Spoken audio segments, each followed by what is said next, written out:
Good afternoon, everyone. Thank you all for coming. Very excited to be here, see everybody in person again. So glad that we're all still able to do that.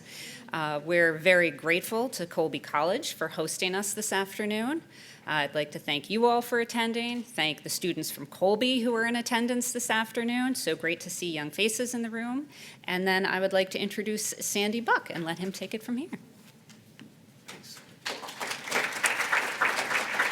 Thank you, Melanie. Welcome, everybody. Welcome to Colby College. I'm a proud alum of Colby, graduated in the early Pleistocene era, and have been on the board now for 10 years. And of 9 of those years, David Green has been the president of Colby College. We recruited David from the University of Chicago, where they wear T-shirts that say, University of Chicago, where fun goes to die. But I think that David's having a lot more fun here in Waterville and at Colby. I want to just give you a brief intro to David, who will then introduce the governor. We're honored to have you here. Governor Mills, thank you. David came in guns blazing. He learned in Chicago that in order for the university to thrive, the neighborhood had to thrive, the city had to thrive. And that's what David has brought into central Maine and into Waterville. He's invested creatively on campus. He's increased the faculty size, the student enrollment. Admissions has gotten so difficult that 95% of the Board of Trustees all agree that we'd never get into Colby these days. There are labs in environmental studies and in biology and in entrepreneurship.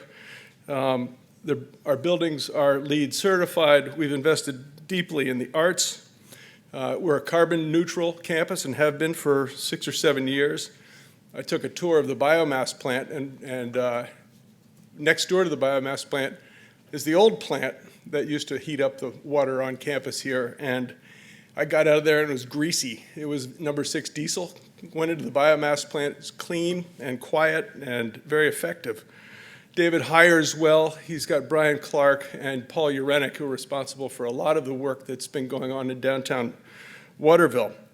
The investment that Colby has made in collaboration with folks in the city of Waterville has been amazing. You can see it driving downtown. We've got a student commons downtown. There's a new hotel in town. There are investments in the arts and studios and labs in downtown. And it's a livable, walkable, accessible city that meets really all of the smart growth tenets that you would hope to have. We've invested in buildings, adaptive reuse of old buildings that were sitting empty. And it's just thrilling to see that city thrive again, and that's had a ripple effect across central Maine. One of the things that David feels very strongly about is collaboration. And the faculty at Colby also are deeply into partnerships with the Bigelow Laboratory of Ocean Sciences down in Booth Bay, the Jackson Lab out on Mount Desert, MDI Biological Lab, the Herring Gut Coastal Sciences Center. The college supports faculty initiatives in environmental humanities and the arts and sciences. As you might have heard, Colby has recently purchased from the Wyeth family Allen and Benner Islands, where everything from arts to chemistry are being taught in a field study setting. Beautiful islands, by the way, if you ever get out there. And Colby's been a partner for a long time with Seven Lakes Alliance out in the Belgrades. So there's partnership and collaborations, investment in downtown, and then just ramping up the campus and bringing some of the smartest kids from around the world to Colby College. It's been a thrill to work here and to work as a trustee. And David, I would like to turn it over to you, but deeply appreciate your work at Colby and for Central Maine. So thanks.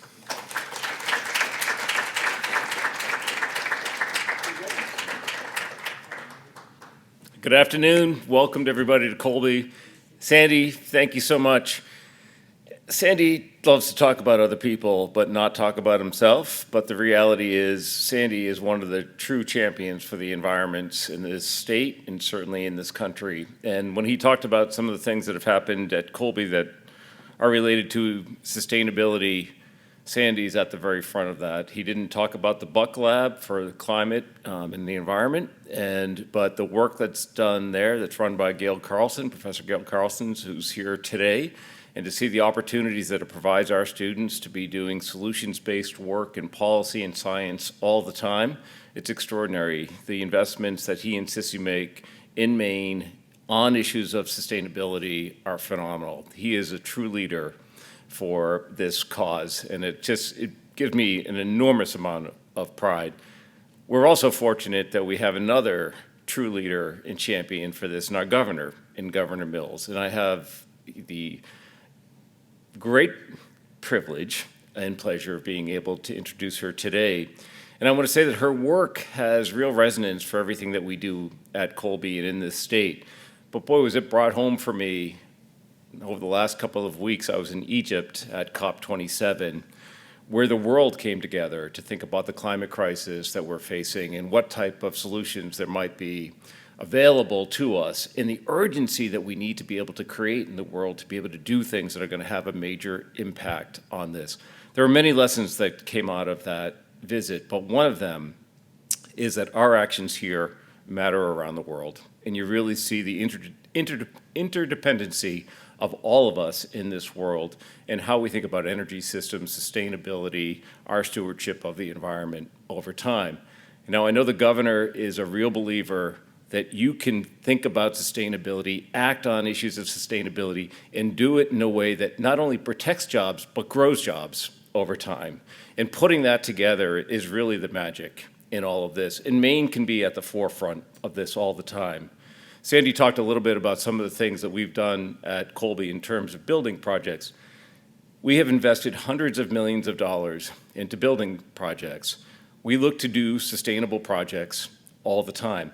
I would love to be in a position where we're buying wood-based products from Maine that are sustainable, that are treated, that is strong as steel.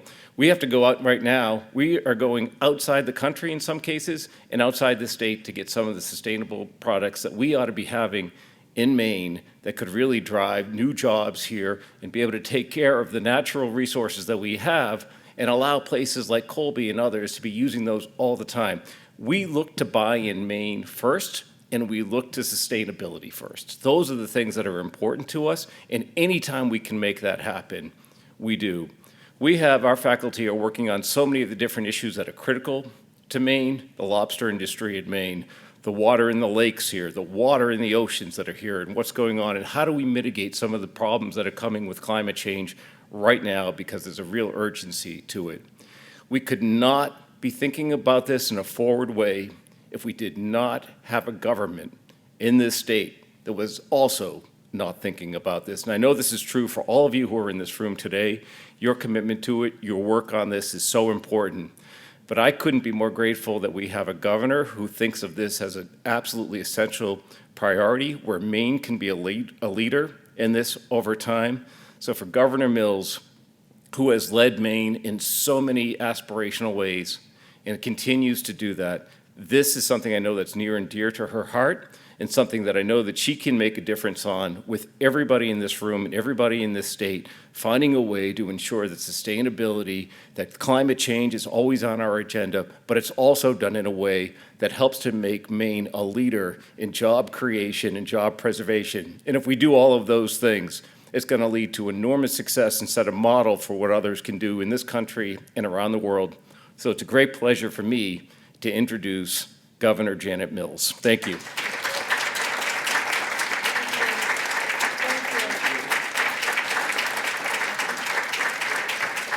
Thank you. It's truly a pleasure to be here today to speak to you as the governor and as the governor for the next 4 years.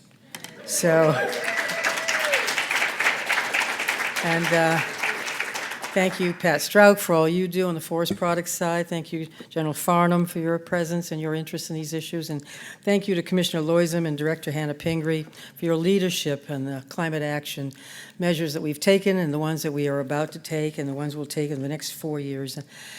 When I campaigned 4 years ago for governor the first time, I used to quote Kurt Vonnegut. Not many people quote Kurt Vonnegut on the campaign trail. He said a lot of things, but Hi, Nirav. But one of the things that he said was, every government, every cabinet ought to have a Department of the Future. I thought, wow, that's an interesting idea. Why not?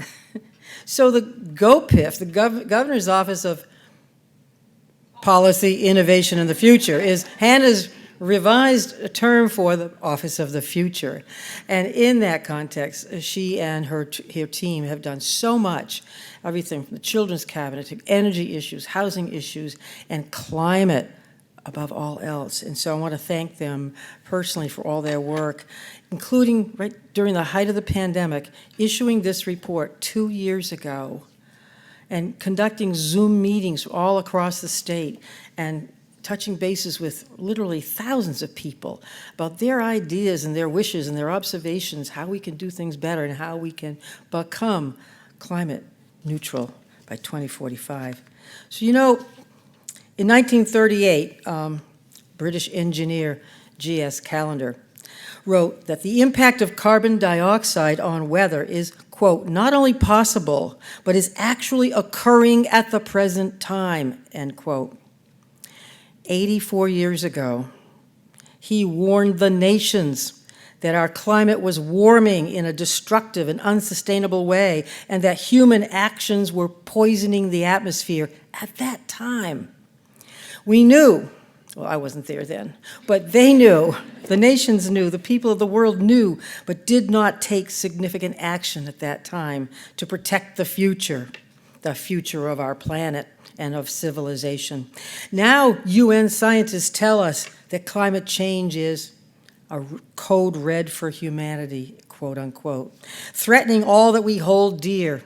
Rising sea levels threaten our coastal communities. You saw the Down East magazine from this month with aerial photos of all the towns, not just coastal towns, but interior towns as well, that are threatened with rising water levels and with climate change generally. Rising sea levels threaten them. They threaten our coastal communities. They threaten our shores and beaches, our islands and bluffs. Erratic weather wreaks havoc on farmers, their crops ruined by both extreme rain and drought.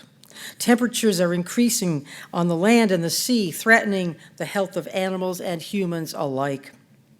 For many decades, we knew, we were warned. For many decades, we waited. It is not alarmist to say that we are out of time. It's the simple truth. On September 23, 2019, I was privileged to speak to world leaders at the United Nations General Assembly. I said then that Maine would not wait to act on climate change, and I pledged that our state would be carbon neutral by 2045, and that we would do our part, our small state, we would do our part to stop polluting the planet. 2 years ago today, I announced our plan to make that aggressive goal a reality. And today, I announce our next steps, including 2 bold moves to help our communities withstand the effects of climate change. Following the vision outlined in our 2020 plan, Maine Won't Wait, Maine people have now installed more than 82,000 high-efficiency heat pumps, I should say heat and cooling pumps. They have put more than 8,500 electric vehicles on the road, and they've weatherized more than 9,100 homes and businesses. Weatherized. Many of those investments were made possible with rebates that we created using the federal funding from the Maine Jobs and Recovery Plan. Thanks to Maine people, our state is cutting carbon emissions, curbing our reliance on expensive fossil fuels, saving money, creating jobs, and combating climate change all at the same time. And today, on the 2nd anniversary of Maine Won't Wait, I'm announcing nearly $6 million in additional investments in climate action initiatives to support these efforts. First, I'm investing an additional $2.9 million for 91 Maine communities to benefit from our Community Resilience Partnership. To date, that partnership has helped nearly 130 cities, towns, and tribal governments in Maine plan for climate change, reduce emissions, transition to clean energy, and increase their overall resilience to climate change. Secondly, I'm investing another $2.5 million from my Maine Jobs and Recovery Plan in workforce grants to 9 organizations in Maine as part of our Clean Energy Partnership.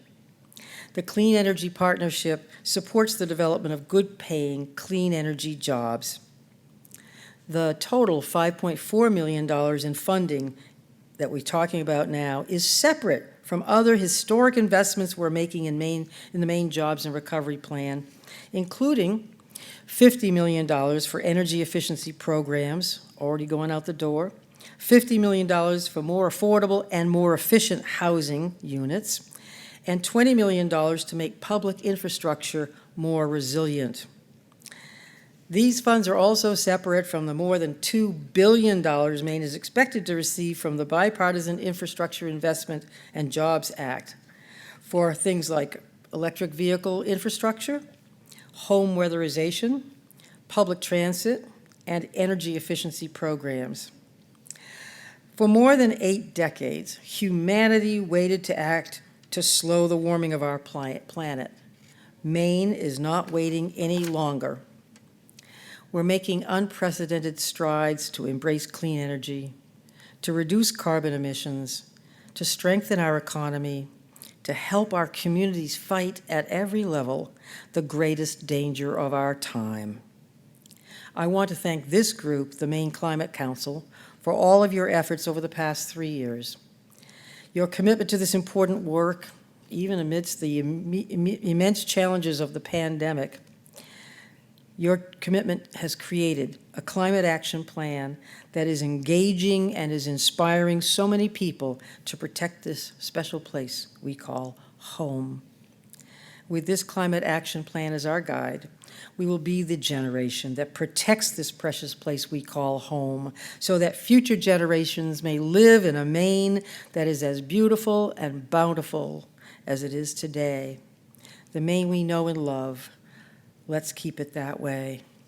Thank you to Sandy as well. Thank you to David Green for hosting this conference and taking part in it. Thank you, David, for all you've done for Waterville and for the Colby campus as well. Downtown Waterville never looked so good. I'm very pleased to be back here. Thanks to all of you for all you're doing in this important effort. Thanks. Thank you so much for that, Governor. We are really grateful for all of your leadership and support of all of these efforts. This is not something that we would have been able to do without your support. So this afternoon, I'm going to run quickly through the agenda here. We want to provide you with some updates on additional progress that's been made implementing the Maine Won't Wait Climate Action Plan. You've got copies of the progress report on your table, so please take a chance and peruse that. Then we've invited a few of our members to come up and have a discussion, which will hopefully then spur further conversation later in the afternoon. Part of what we want to talk about today is how far we've come and what we've accomplished, but then also the things that we need to be thinking about going into the next 2 years. So we are halfway through our 4-year planning cycle, and as we look forward to how we want to approach the next 2 years, we're looking for your input today on some of those things. And then we'll adjourn. So as you all know, we have the 8 strategies in Maine Won't Wait. I won't read through all of those for you, but hopefully you will see as you look at the progress report that we've really been making accomplishments in all of these areas. We have received the prestigious award from the American Planning Association, their Resilience and Sustainability Award for Maine Won't Wait. So the state's efforts have been recognized as being unique and leading in efforts to plan for climate change. It was said, Maine Won't Wait demonstrates the importance of planning and ensuring programming and policy decisions move the needle toward a more resilient future. And that is really what you all have been doing. We have a new dashboard that is available. So I think we have talked to you all in the past about how this was under development. It is live on the website, which I'll show you the link to in a minute. And you'll see many of the metrics that are reflected in the progress report. The information that's on the dashboard will be regularly updated as more information becomes available. And so this is a way for us to really keep an eye on what progress we're making and think about areas for more improvement as we move forward. This is an example of the map that has been created that shows the geographic distribution of the work that's been happening in the state. You can zoom in, zoom out, click on each one of the little icons. It gives you some additional information about the program that that's related to. And we're looking forward to, over time, seeing that map start to really fill up with those dots. We have made tremendous progress already. As we reported out to you last time we met, we've done an updated greenhouse gas emission inventory. For the first time, Maine is measuring not only gross greenhouse gas emissions, but also net emissions, because as the governor mentioned, we have a statewide goal of achieving carbon neutrality by 2045, and we're already 75% of the way there. And I can't go without mentioning the great work that's been done by the University of Maine and developing the carbon budget. This is a kind of metric that we couldn't have done before at DEP. We've talked about it for a long time, and it's really come together in the last years because of the collaboration that's happened as part of this council's work that has enabled us to start to measure this kind of progress and reflect the value of our natural resources in contributing to carbon sequestration. We're also 25% below 1990 levels for gross greenhouse gas emissions. So once upon a time, we had a target of achieving a 10% reduction by 2010 or by 2020, and we have now surpassed that. And you'll see in this lovely little graphic the distribution of emissions. As I think we've mentioned, the vast majority of our gross greenhouse gas emissions are still coming from fossil fuel combustion, and the transportation sector remains the largest contributor to those emissions. So that has been an area where there's been a significant amount of focus, as well as residential and commercial emissions. So things like heat pumps are an incredibly important strategy to help us continue to shrink the contribution from those sectors. And with that, I'll turn it over to Director Pingree.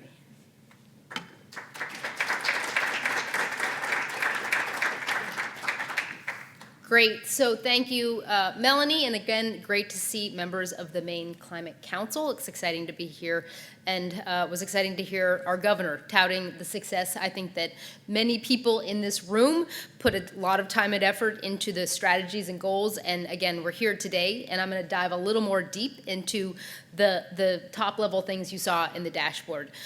So I'm going to go through a couple of the slides. Again, as Melanie mentioned, our new website and our big progress report are going to give you a lot more detail, but the exciting thing about the new website is that detail is going to change. So it is a ongoing and dynamic dashboard. As Tony Ronzio on my staff calls it, we are into radical transparency of how we are doing, and we encourage all of you in this room, as well as folks who are listening to this Maine Climate Council meeting, to continue to follow our progress and look at what's happening in your own community, see whether your community is on the map as you see some of these slides we're going to show, because I think we are about engaging lots more people in this work, and the more you know of what's happening and what's not happening, I think it really sets the stage for what's next.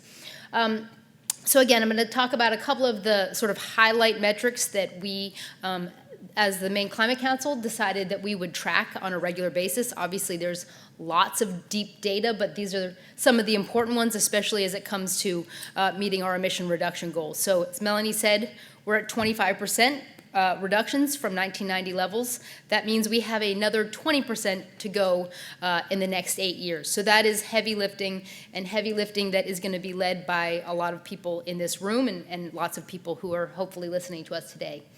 So the pace of EVs is important to our work, and I will say the good news is we are continuing to accelerate the pace of EV charging. We can't have more EVs on the road without places to charge them, right, General Farnham? Who does drive an EV like me. So you're seeing lots more dots on the map. We're seeing an increasing pace of EV charging, and I will say the good news is we've seen significant influx of federal funds to help make this possible. And here's the chart of how our electric vehicles are growing. And I will say they're growing at a slower pace. We can bring Michael Stoddard up here to help us explain this, but I will say supply chain has really constrained the amount of EVs. We have lots more people interested in buying them, new federal tax credits coming online. We are seeing an increased number of EVs on the road, but obviously this is one of those charts that we're going to need to see much more rapid acceleration in the coming years. So just a little good news for Maine. We won't do a lot of these deep dives, but in the new federal infrastructure bill, there was a new clean school bus program being administered by the EPA. Lots of folks in state government, including folks on Melanie's team, Jess on my team, Department of Education really rallied, and Maine is getting 34 EV buses. We are one of the top states in the country in terms of the number of awards from this federal EPA program that's going to last for the next couple of years. Picture on the right of the first EV bus in Maine on Mount Desert Island, the cover of our last report, as you probably recall. So exciting to see, again, the dots on the map. So obviously, the governor talks about it a lot. We're going to talk more and hear more from Dan Burgess today about energy prices. But heat pump deployment is one of the top strategies in Maine Won't Wait. And this is an area in which we are exceeding our current goals, thanks to the work of folks like Michael Stoddard at Efficiency Maine, Maine Housing, and the community action programs, as well as thousands of installers and obviously people who are making the decision to do this. So this is probably one of the shining metrics of our current climate plan, just the absolute pace of heat pump deployment. And I think you can see by this, we are clearly going to exceed our goal of 100,000 by 2025. On the right, it starts to set the stage for the next body of our work, which is really thinking about equity. How do we ensure that as we're thinking about these metrics, we are clearly delivering the benefits and the opportunities of climate action to those folks who need it most? So the chart on the right is one that we, as the Climate Council, will probably want to dig into more deeply. We want to obviously exceed this goal and think about how we can really engage people, especially low-income people, in the opportunities and the savings that come from heat pumps. So here's a map Efficiency Maine shared with us of just Efficiency Maine's heat pump deployment. And again, you can stare at these. They'll be on our website, but clearly you can just see that the kind of activity we're talking about is happening in nearly every town in Maine. It's happening in some of the most northern parts of our state at the most rapid pace. So this is heat pump deployment from 2020 to 2022. So weatherization, the governor talked about it. Obviously, weatherization is a highlight issue right now, obviously, as Mainers are facing extremely high energy prices. So we are also on pace in terms of homes weatherized, as well as low-income homes. So I'll let Dan talk a little bit more about this, but one of our metrics is ensuring that we have 80% clean energy on our grid by 2030, and again, we are at this point this year at 48% in our renewable portfolio standard. The chart of solar capacity, you can just drive around Maine. You can see Maine DOT's efforts. Obviously, we are starting to install solar at a record pace in the state of Maine. Clean energy jobs, so Dan, as well as Tag Longo from the Governor's Energy Office, will talk a little bit more about this. The Governor set a goal of 30,000 clean energy jobs by 2030. We saw some dip during the pandemic, but it's exciting to see that number start to tick up, and I think Dan and Tag Longo will talk about in more detail the kind of opportunity we see. Obviously, all of the work of Maine's climate plan isn't possible without trained, skilled employees who are able to do the work. So, and we are also making continued progress on conserved land. So we have a goal of 30% conservation by 2030. We're at 22% right now. This number ticks up slowly, but a ton of effort on the part of many of our natural resource commissioners who are here, Amanda Beal, Judy Camuso, Pat Kelleher, and others who serve on the Land for Maine's Future Board. A $40 million investment made by the Maine legislature, which will certainly help this number continue to tick up. So the governor mentioned it today. We set a goal last year at this same meeting to to engage at least 100 communities in the next year in Maine's Community Resilience Partnership. And you can see by this map, we have all kinds of dots all over the state of Maine. We've exceeded our goal. We have 127 towns participating. 76 of them are fully enrolled and getting grants to take action. And I will tell you that we have, you can just see by this little picture here, some folks on my team, we went up to Limestone, place where we gave a grant to the town of Limestone, as well as the School of Maine Science and Math, who are doing a big solar project. We went to the town of Norway and talked to their community about the priorities they have for efficiency in buildings and preparedness. And I will just say that the exciting thing, and you should read the full list, you know, we have communities all over Maine taking all kinds of diverse actions, everything from concerns about their watersheds, sea level rise, flooding, their infrastructure, finding cost savings through efficiency. We have select boards, community meetings happening all over our state as communities start to engage in this work. And I will say, I think everybody in the Maine Climate Council should feel really proud of this. Communities engaging is really what we wanted to see happen. Communities, businesses, schools, and we are now really seeing it. So just to set the stage a little bit more for our work, since we announced the climate plan 2 years ago, I think Melanie and I have probably said this several times, we had all kinds of dreams, goals, plans, things that we wanted to do, but we weren't quite sure how we were going to pay for it all. And obviously, significant support from the Maine legislature, as well as 3 major federal programs, have really started to accelerate our work. So the Maine Jobs and Recovery Plan, the federal ARPA money, now the bipartisan infrastructure law, as well as the now incoming Inflation Reduction Act, have really rapidly increased across the board our ability to invest in infrastructure, to invest in efficiency and weatherization, as well as clean energy. So I won't go into the deep detail, but this does set the stage for our work. These new programs are part of why the work in communities is so important. These are dollars that could go to communities, they could go to businesses, they could go to schools. So the more ready Maine is, obviously, the more ability we will be able to see accelerating climate action in the coming years.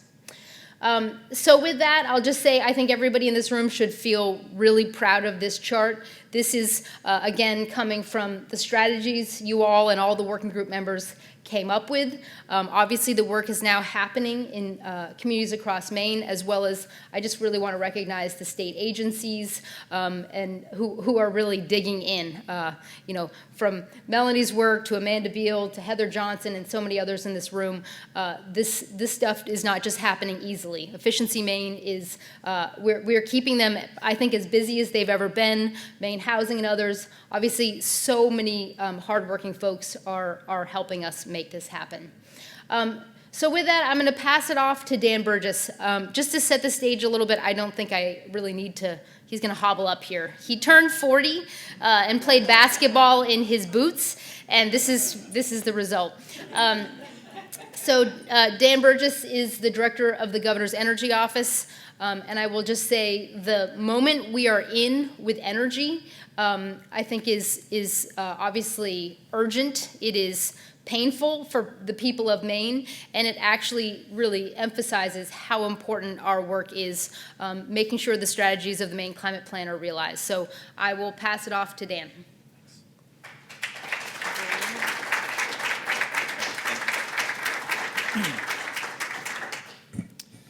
Hey everyone, great to be with you, to be able to hobble up here. I appreciate it. What I've been asked to do is to give a reminder and an update about kind of where Maine sits from an energy perspective. And then we're going to transition a little bit and talk about the clean energy jobs opportunities and the grants that were just announced. So many folks will have seen this before, but we do have some new information regarding kind of the energy situation and the energy picture. The governor talked earlier about doing a lot of this work during an unprecedented pandemic. We're now in the phase of continuing this work in unprecedented global events impacting Maine consumers. And so we need to keep that in mind at the forefront of our mind when we're thinking about our policies and strategies and how they're impacting people, how our businesses are being impacted. And so what I'm going to do is go through some of that information. So Maine, these charts are about how Maine people heat their homes.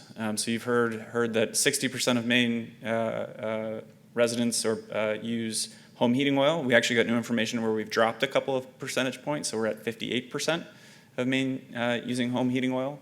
But we are still, by far and away, the most home heating oil dependent state in the country. So that bottom chart shows we are the yellow home heating oil dependency. The other blues are the other New England states, and then the grays are the ones outside of New England. So clearly, an over-reliance and dependence that we're facing and have faced for some time, but compared to 4% nationally. Also within that, I just want to say, we're going to hear me talk about this a little bit. The way that data is collected, the fuel oil number actually includes kerosene as well, and you may have seen headlines about shortages of kerosene or difficulty for consumers to get kerosene, and we're going to talk about some of that as well. So how are we doing towards our targets? This information we put in our annual plan or our annual update to the legislature last year, but we have two different oil consumption reduction targets. We have a 2030 goal and a 2050 goal. The 2050 goal is the green line across, and then the 2030 goal is that blue line. So you can see that we've already exceeded our 2030 goal for heating oil consumption, which is the good news. And I'd also say we're on our path to meeting the 2050 goal for heating oil consumption. However, what we're also all experiencing as we turn our thermostats on this winter is that global markets have led to really unprecedented volatility and increases. And so this chart you're seeing comes from our office. We do weekly and biweekly surveys of the heating fuel market. So it's from far away, you probably can't see it. But what's displayed here are the prices over the last 10 years for heating oil, kerosene, and propane. Propane is that yellow, and then kerosene and heating oil are the ones that have gone up and down. So the first significant increase that we saw in those prices was at the end of the heating season last year, right when Russia invaded Ukraine. As we were coming back from the pandemic, we saw increases at the end of the season. This year, coming into the heating season, we are seeing similar prices. And you're seeing a lot of volatility kind of up and down in those markets, and the impacts to Maine consumers. And so we have begun to see drops again. The weekly prices this week are around $5. They're typically in the $2 to $3 range. But if you've had your heating oil filled up or your propane filled up, you've kind of seen that increase and felt that increase, and people across Maine are feeling that now too. We have developed a winter heating tips and resources guide. That's that picture on the right, and really just a accumulation or overview of all the resources that are available to Maine residents and businesses. Okay, so that's the heating oil side. I guess let me go back and just say what's really significant and the highest one on there is kerosene. We're seeing kerosene is actually I think can be described as a niche fuel, right? It's not being made a lot. It's not used as much as heating oil across the country, and so it's also the same as jet fuel, basically. And so you're seeing the demand for jet fuel. You may have seen articles over the year about shortages or increased prices there. So we're seeing that fuel be used less and less and less, and we also have thousands of people in Maine that are using kerosene to heat their homes. And so as we think about this work, the opportunity for weatherization, for heat pumps, for other systems to go into that is clearly an opportunity to focus on going forward. So from an electricity perspective, this chart shows where our electricity comes from in New England. This goes back to 2000, and the trends on the left and then going forward on the right show percentage of total electric energy by resource type. This comes from ISO New England. And you can see two really major trends here. On the first, starting from the bottom left, is you've seen coal and oil electricity generation drastically reduced over the last 20 years. That's in large part for a few reasons. One is that those plants were old and were reaching their useful life. They were built in the kind of Eisenhower days. Another is when fracking began and cheap natural gas became to come to the market and crowd those out. And so you see as the oil and gas begin to come down from generation perspective, you also see that larger blue begin to expand. And so we're seeing just the shift there, and that over-reliance on natural gas being what is driving the price of electricity now. And we'll talk about that a little bit more. What you're seeing as well, this is for every state in New England, you're seeing that renewable piece stay about the same, but begin to grow, but this really illustrates the need to continue to focus.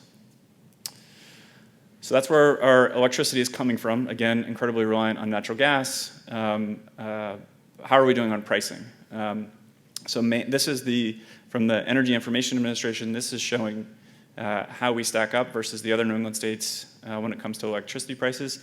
That bottom blue line is the national average, and then the other lines above are the states. We are the green line, so we have a lower cost of electricity when compared to the other New England states. You can see, again, that's largely driven by the over-reliance on natural gas. And there, we're beginning to, this is annual data, and so there's some monthly data there, but we'll likely see a similar trend for this year as well. So with this, this is a busy chart, but every state procures their electricity a little bit differently. In Maine, our utility commission once a year goes out and runs a competition, runs a competitive procurement out to the market, and that price that they set is the price that is going to be there for the entire year. Other states go out in 6-month tranches, they hedge, they do things a little bit differently.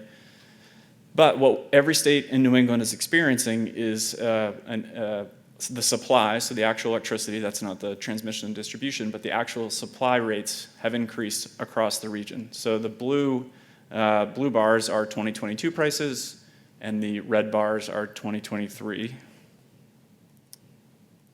So what you're seeing is this is Maine right here. So we are seeing rates just announced by the Utilities Commission for the coming year just for the electricity supply are in that 17, 16, 15 cent region place depending on what service territory you're in. But then you can also see, looking across the region, this is not something we're experiencing on our own.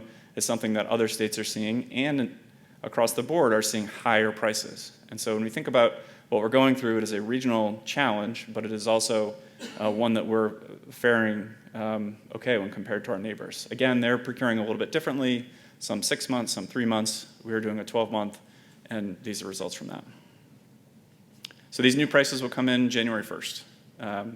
And we're, again, looking at all resources and opportunities to help folks through this winter and through the electricity, when new electricity prices come on. Okay, so what we hear in our office sometimes is questions, and you may too, is, okay, doesn't this make heat pumps more expensive? Doesn't this, really challenge this idea of lower carbon or electrification? And so what we did is using some data as we compared heating sources by fuel type. I want to be really clear, this does not compare one system, a specific system versus another, but takes the average MMBTU, takes the fuel prices over the last few years, and graphs that out. And so in some instances, this will change a little bit, but overall, on average, MMBTU, you can see that heat pumps are this yellow bar. So next is natural gas. You're seeing propane, electric baseboard, and then oil furnace. And so I think, if you pull these trends back 10 years, you see similar numbers. What is also striking, you can only just begin to see it a little bit here if we go back further, is just the volatility of the other prices that we're seeing from the other resources that aren't as efficient and aren't heat pumps. And I think as we think about it, it's not just price sensitivity, it is also kind of predictability, right, and kind of valuing predictability. And so that value proposition for electrification and lower carbon resources still exists. And again, this is on average, and so folks may quibble with some of it, but it's the average MMBTU. So as we look to reduce our reliance on out-of-state or fossil fuels, or at least an electricity market that's over-reliant on natural gas, we need to add more renewable energy resources. I won't belabor this. Hannah went through the charts of kind of how we're doing, and you all know why we have that 80% RPS by 2030. We have 2019 and 2020 did 2 competitive procurements for very cost-effective renewable energy that are actually reducing rates right now. Those contracts were approved, and this summer we all saw our rates go down by 5 or 6% because of this. So this kind of theory that this transition to renewable energy is reducing or is increasing rates is just not true. Utilities Commission approved cost decreases because of this. However, we do need to add more renewables to the system, so you're seeing more solar come on. The PUC just announced the selection of a transmission and generation project that's more than 1,000 megawatts of new onshore wind. That would close to double the amount of onshore wind in the state. It's not final, but is based on legislative direction, and they found it to be worth continuing to pursue. So I think with that, I just want to point to we're going to talk, it's maybe a messy transition, but a transition from, okay, this is the energy situation that we're in. These are the policies that the Climate Council has endorsed and is moving forward. We are beginning to see those results on the renewable energy side, but we need to make sure that we have the workforce in place and available to do that. And so I'm going to invite Tag Wango Abamswin from my office up to join me, and then I think we're going to play this video as the transition. So, I'm from Rumford, Maine. Milltown kid. Central Maine. I grew up on a small dairy farm. I came to the U.S. looking for opportunities. Climate change is here, and it's something that we need to try to reduce its impact on our lives. It impacts not just the livability of the state, but people's ability to make a living here. Clean energy is the future. Fossil fuels are not a reliable source, but the sun is, and so is wind. The clean energy economy, to my mind, just talks about the opportunities that exist. Maine is a national leader. The governor has set a goal of more than doubling the number of clean energy jobs in the state to 30,000 by 2030. There's a chance to address the big problems that are ahead of us while also doing economically well. If I can help you advance your career in clean energy and sustainability, I want to do that. By working with schools, industry, and innovative companies, the Clean Energy Partnership is our move to build the skilled workforce. Biggest goal I've always had is to own a solar company. That may not be noticed in a very big scale here in the US, but in developing countries, they're going to have a huge impact. We monitor just over 3.5 gigawatts across the US. PowerCell itself stores the energy that's produced by solar panels into a battery. I work with the Puerto Rican market. It's kind of like a customer support role and also a sales role. I couldn't have told you at 18 or probably even 20 that I was going to end up in this field. We have to do something that will be everlasting, generation after generation. They're good-paying jobs. They are the jobs of the future. I'll take any chance to talk to a group of students. I don't want them to think I have to leave Maine to have opportunities. So this investment in advancing clean energy, energy efficiency, really does make Maine more energy independent. Working in renewable energy, you're doing something positive for the environment. I know that I'm making a change. Everyone in this office is. Anyone and everyone that is in the industry of clean energy in the state of Maine is making a difference.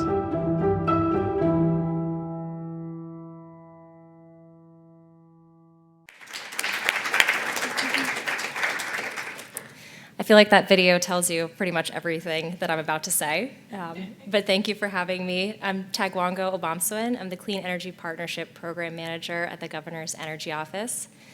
And as you just heard Dan describe in that video, the Clean Energy Partnership was created to grow Maine's clean energy economy and prepare Mainers to take the diverse and rewarding jobs that are offered by the clean energy transition.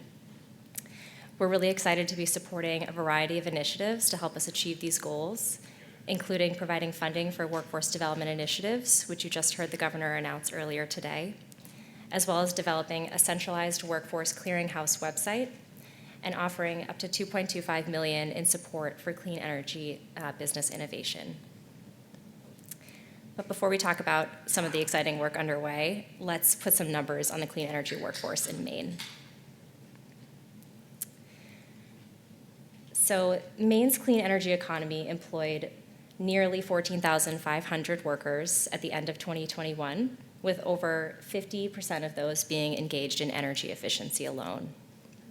These are the contractors installing heat pumps in your homes, the brave people climbing on top of roofs to install solar panels. They are engaged in research and development, analytics, and sales.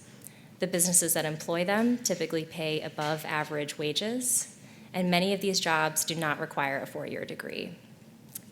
And these businesses are hiring in record numbers. Maine's clean energy economy and workforce grew by 5% from 2020 to 2021, despite significant hiring challenges and the global pandemic, adding 656 jobs. And recent federal investments in clean energy and infrastructure could create millions of new jobs around the country. And that's a timely and really incredible opportunity for Maine. And we also have the opportunity to address inequities that are present in the clean energy workforce at the same time, like the fact that women only make up 26% of Maine's clean energy workforce, despite making up 52% of the overall workforce. And sadly, we are not alone in those numbers. That perfectly mirrors national trends, and there's a lot of work to do to address that. But it's thanks to our incredible partners, including Maine's colleges and universities, our energy efficiency, housing, and community action agencies, the private sector, labor unions, and many others, that we look to the work ahead with inspiration and optimism.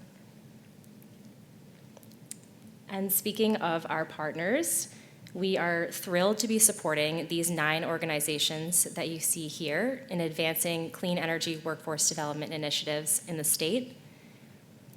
With these investments, we intend to attract new workers to the clean energy and energy efficiency workforce, provide career training and upskilling opportunities to existing workers, increase diversity and representation in the clean energy workforce, and facilitate entry into rewarding and high-paying jobs in clean energy through new and expanded internship, registered apprenticeship, and pre-apprenticeship models. And there's many opportunities to get involved in these initiatives. If you or know of any employers that would love to host an undergraduate intern or are seeking training and credentialing opportunities for your employees, please do get in touch. If you know of or are an educator that's seeking to contribute your teaching expertise or would love to implement clean energy curriculum modules into your coursework, please reach out to us. If you or someone else that you know is pursuing additional learning opportunities, there are many new and exciting programs ready to welcome you. And last but certainly not least, if you know of any job seekers anywhere, we desperately need them, and there are businesses that are ready to hire them immediately. So with that, you can go to the Clean Energy Partnership website at maine.gov/energy-initiatives-CEP, or please feel free to reach out to me directly at tagwango.obamsawin@maine.gov to learn much more about these exciting projects. Thank you.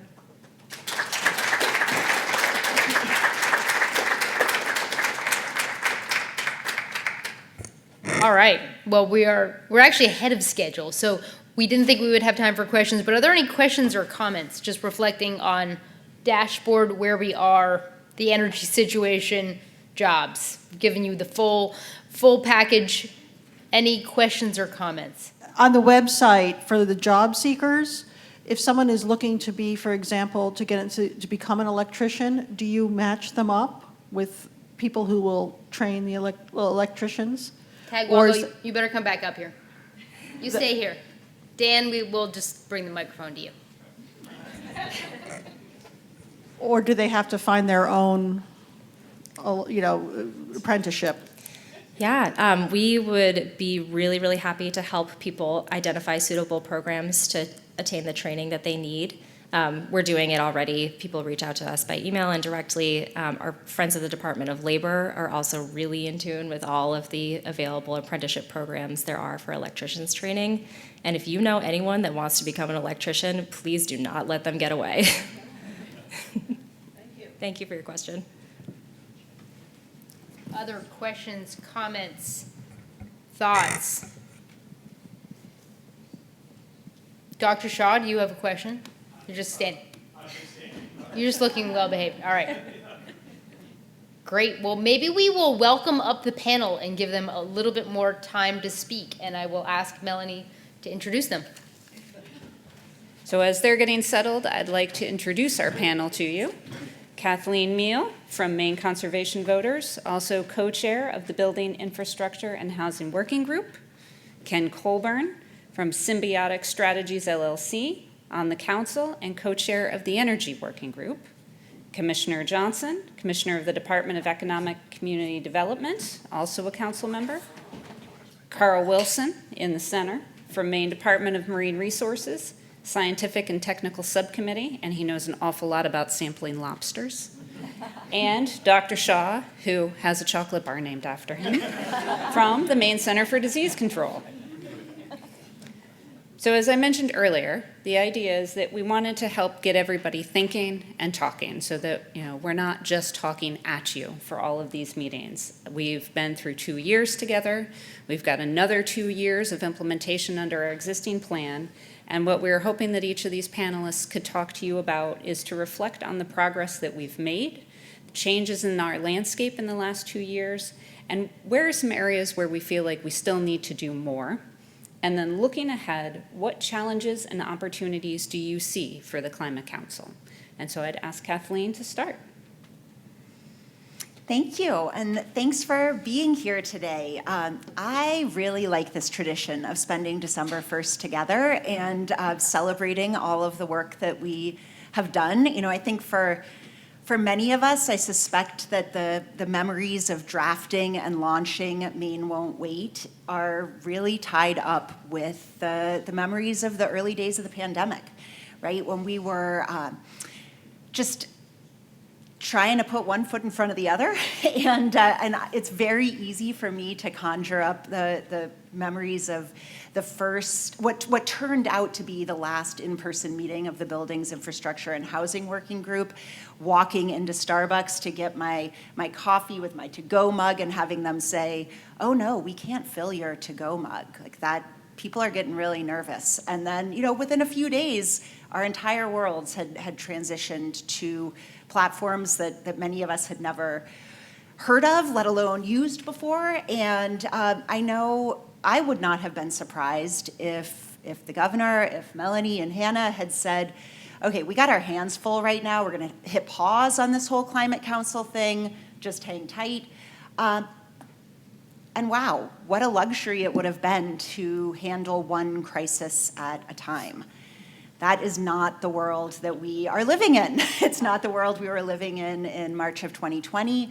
And, with Dan's just recap of how geopolitical events and war in Ukraine has impacts on our heating prices here in Maine, it's not the world we're going to be living in ever again. So it's a good thing that we practiced building that muscle together, that we figured out what it looks like to engage thousands of Maine people in putting together a really bold and ambitious climate action plan. And that's always what I'm thinking of on December 1st. So that's the first big chunk of my reflections on where we've been.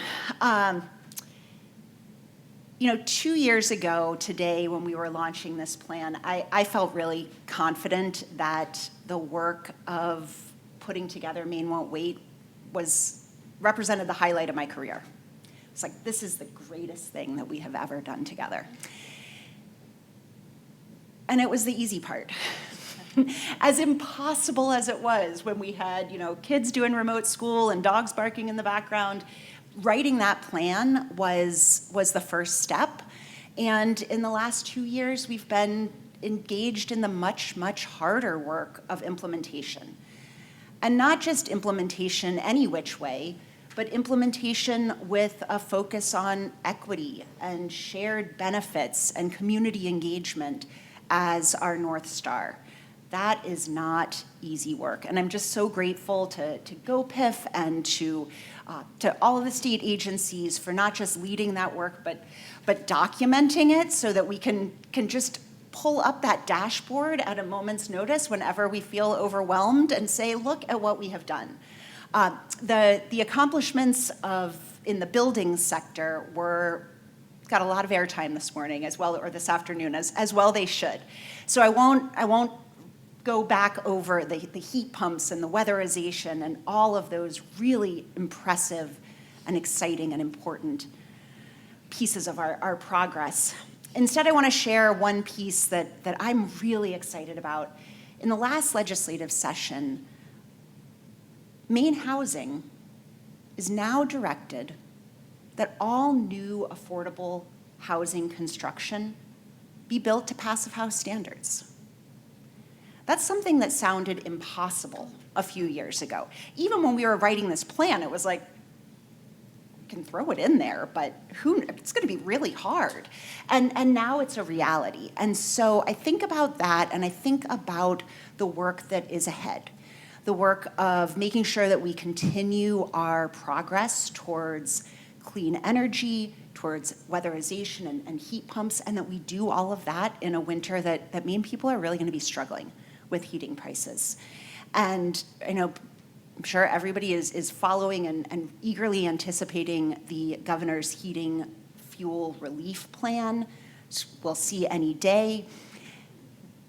And I've been thinking a lot about that and what it might include, and the pieces of that plan that might not look like climate action at first blush.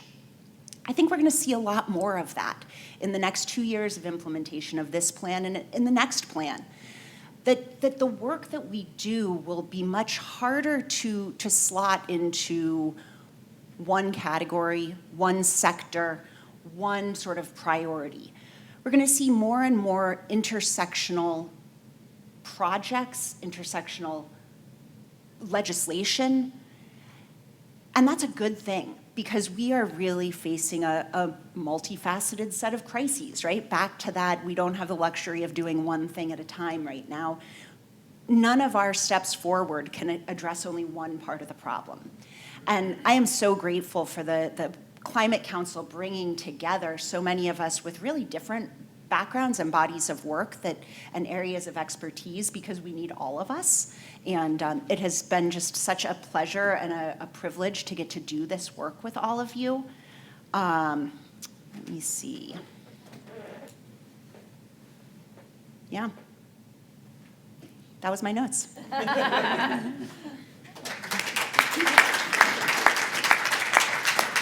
Wow, Kathleen, tough act to follow here.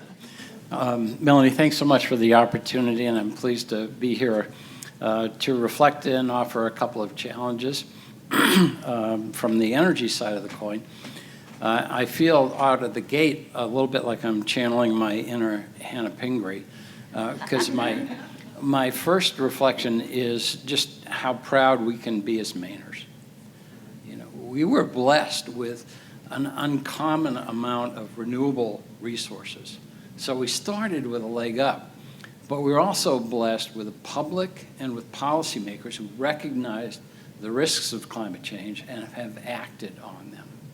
And as a result, we have accomplished so much over the last, I would give it 3 years, not just the 2 years since the report, but since the concerted efforts really engaged.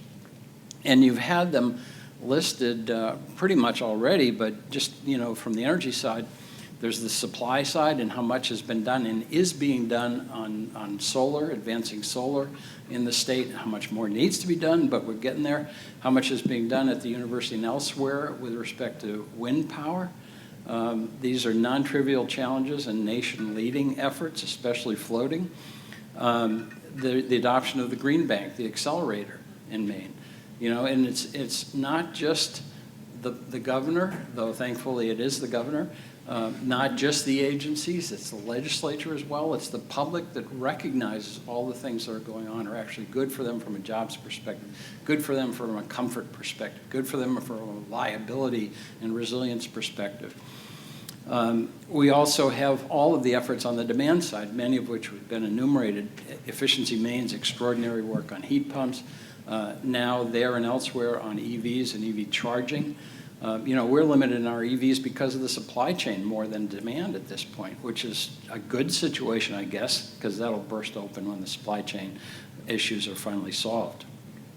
And again, the public are seeing those options as better now that they can get their hands on And then there's a whole bunch of other steps that are underway in the governor's energy office, efforts with respect to distributed energy resources, efforts with respect to storage, efforts with respect to combined heat and power. Lots of work is being done on our land use and marine sides with respect to adaptation, community resilience program especially, and we haven't mentioned broadband yet, but broadband is also underway in the state big time, and that's how all of these efforts are going to talk to each other. So, you know, we have almost a plethora of efforts that we don't even really think of as being under the same umbrella, but they are. And then I'd be remiss if I didn't cite the work of the Maine Climate Council's Equity Subcommittee. And the importance of that is to ensure the breadth of our efforts, not just the depth of our efforts. Because this goes to my second reflection, or which is actually a challenge. If we want to decarbonize Maine, we have to decarbonize everybody. It's by definition. We won't decarbonize Maine if we only can decarbonize through the efforts of the affluent. There's everybody else, and frankly, they're a majority. And they're a majority in terms of their use and need, not just a majority in terms of population. So we have to include everybody. Now, there's a couple of important ramifications that drives. One is we need to mobilize a whole lot more capital. The amazing work that we've done in the state as a state, and the amazing opportunity that is coming our way with respect to the federal monies that were detailed earlier, still pale in comparison to the need. Right? If we've done 10,000 households, if we've done 8,500 EVs, yes, but we need 100,000 EVs. We need 200,000 or 300,000 housing units. How are we going to mobilize that kind of capital? How are we going to get to scale? Well, we've done it before. We fund utilities to do this kind of work. Can we use that model, whether public or private or whatever, or on-bill financing, to move that scale that we need to apply to everybody and decarbonize the entire state? The other ramification that drives out of that is we're going to need a whole lot more juice. And that can take a couple of forms as well. We can build a grid that's 3 or 4 or 5 times our existing grid. Can you imagine the money involved with that? Or we can approach this a whole lot smarter than we have been, or intend to going forward, because better policy and better technology can trim that cost greatly. And that goes to my third and last major reflection, which too is a challenge. That's what I call the next great decentralization. You know, I once upon a time in a prior life, I was a data processing manager. We had data processing departments, and we all had terminals hooked up to them. Anybody remember those days? Nobody under 30 here remembers those days. Because why? Now we have laptops, and we walk around with Wi-Fi, and we act like there was never anything other than the cloud. And it's happened with telephony. Right? Remember when the newest, modern, best things about, sexiest things about phones was the trim line? Again, nobody under 30. But that was the case. The iPhone is only 11 years old. Think of that. That's how fast things are moving. So what's the next domino? Yep. What's the next large, centralized, capital-intensive societal function facing us that is facing decentralization? You got it. The next domino is the electric power sector. But for the last 100 years, we've managed the electric grid by managing the supply side. We've turned the knobs on the electric power plants, or turned them up or down depending on demand. For the next 100 years, because we don't want to build 4 or 5 times the grid, we're going to manage it based on the demand side.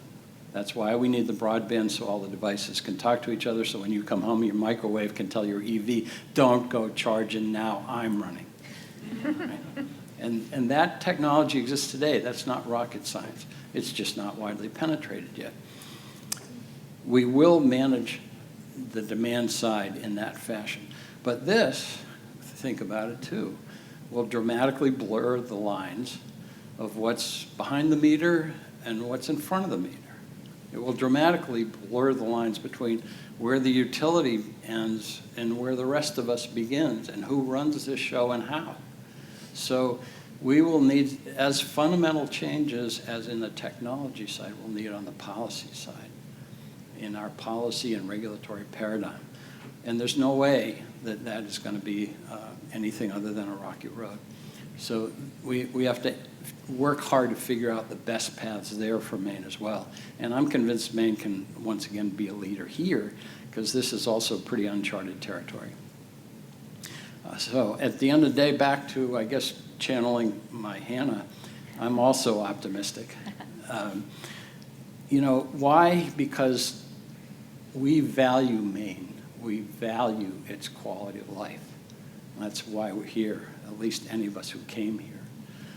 And we're used to getting tough stuff done in Maine. Maine Won't Wait already shows that. And then fundamentally, you know, like it or not, we don't have any choice. You know, Ivan probably knew John Holdren, head of Woods Hole and President Obama's science advisor. He characterized it as we have three choices. We can do mitigation, we can do adaptation, or we can do suffering. The more mitigation we do, the more adaptation we do, the less suffering Maine citizens will have. That's where I want to go. I know you're all with me. Thank you.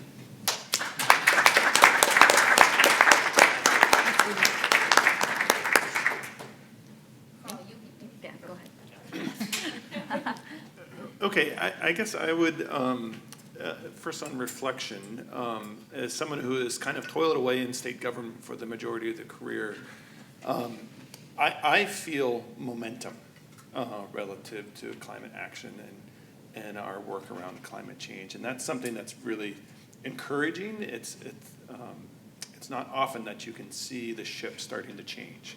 And that's what I feel right now. And so that's, while that's, it's not an award-winning observation, I would say that it's something that's real, that I think we're setting ourselves up for a long-term success. Relative to marine resources and the world that I live in, climate change is not something to be talked about in the future. Climate change is right now, and it's very much in the front and center of our department and a lot of the issues that we're dealing with. I know most likely everyone here knows about there's this lobster and whale issue going along on the coast of Maine. And ultimately, the root of that issue is based around climate change. Here you've got the lobster fishery supposedly doing everything that they're supposed to do, the single highest valued species in the United States, doing the right thing for sustainability as a fishery can do, and it runs up against a critically endangered North Atlantic right whale. And the threat and the risk that the lobster fishery poses to the North Atlantic right whale. And we are at a point in these conversations where communities, individuals are likely going to be very, very impacted in the short term because of the speed of these conversations. And the speed of these conversations are again driven by system changes that are occurring at unprecedented levels. I try to tell my staff down in Booth Bay that the changes that I've seen in nearly 25 years of state service, those same changes are going to occur in the next 5 years. Things are happening really quickly. And in order for us to navigate going forward, we need to be able to be adaptive. Right to your comments. We need to be able to mitigate those changes. And then as far as the government side, we need to be able to resource some of those changes too. And that's where I feel like there's, again, back to the momentum, we are starting to be able to resource our department to be able to be more adaptive and develop those mitigations. And so I'm really encouraged by this, the investment that this administration has made, and I think it's going to pay off in the long term as well. So as we go through this right whale issue, the state of Maine will make it through. There will be a lobster fishery. It will be different, and we'll navigate those changes. And I know our department's committed to that. And I know the state of Maine is committed to that, as well as all the congressional delegation and everybody that's got a stake for lobster. So thank you.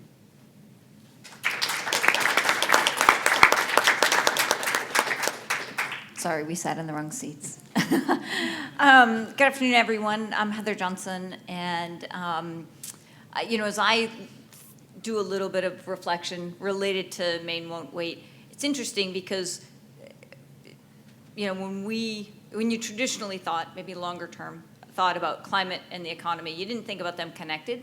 A lot of times there was tension between the two, right? One negatively impacted the other in a potential way. But to Kathleen's point earlier about let's tackle the big things and let's tackle them together so that we have long-term sustainability and choices that work kind of across the board. I think we've really been able to look at, from a Maine perspective, at global climate solutions in support of our economy. So how do we bring those solutions here? How do we create them here? How do we develop them here? How do we get Maine youth focused on that as their long-term career path or as at least steps along their career path? And so that integration, I think, is really unique in how states are looking at climate change and our ability to have long-term opportunities. So you heard President Green earlier talk about wanting to have sustainable products for building. Well, if he's got to go out of the country to get those sustainable products, right, they very quickly lose their impact and their value. The chart earlier about transportation, right, really shows us that. And so the more efficient and effective we can be at localizing supply chain, and particularly in this case, I think around forest products and building materials, what a real opportunity that is for Maine to be kind of that for the Northeast, right? If you think about construction, building construction primarily, in the Northeast, there's no reason that Maine can't be the chief supplier of a lot of those materials. We're starting to see that localization of supply chain. If you think about the work in Madison and really the renovation of that mill to create wood fiber-based insulation products. So you have a number of things working there for us, right? It strengthens the wood supply chain in Maine. You have a very different product that you can use, and it doesn't have to come from Europe. Right now, nobody's building that product on shore, and so there's a number of projects that we're looking at like that. I will say one of the things that I'm grateful for as we think about this work is the partnership.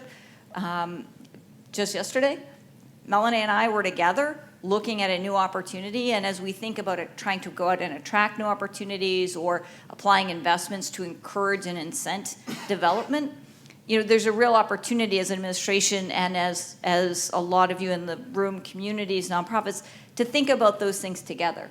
What do we want? What gets us to our goals? What also, right, helps strengthen our economy and create good long-term jobs? This need for capital to really make some of this shift, that capital comes from a strong economy, right?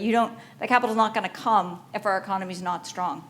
Our ability to make some of these investments recently, a lot of that, right, is coming from the federal government, but part of that is because right now our state economy is pretty strong, right? We've seen good growth in some key sectors over the course of the last few years, and that frees up resources to then say, okay, we need to invest in our communities to make them more resilient. We need localization, right? Local community members are able to stay local, grow wealth in their own place, and then reinvest that. And so I think we have done this really interesting job of keeping connected our climate goals and our economic goals and finding global opportunity for solution development here. And I look forward to continuing that as we look at what's next, the next 2 years of this plan and then the future of that. Great. Okay, great. Good, because I got a lot to get through. No, I don't. I really don't. No, yep. I do have a Diet Coke, though. Well, let me start by reflecting on something that Sandy Buck noted.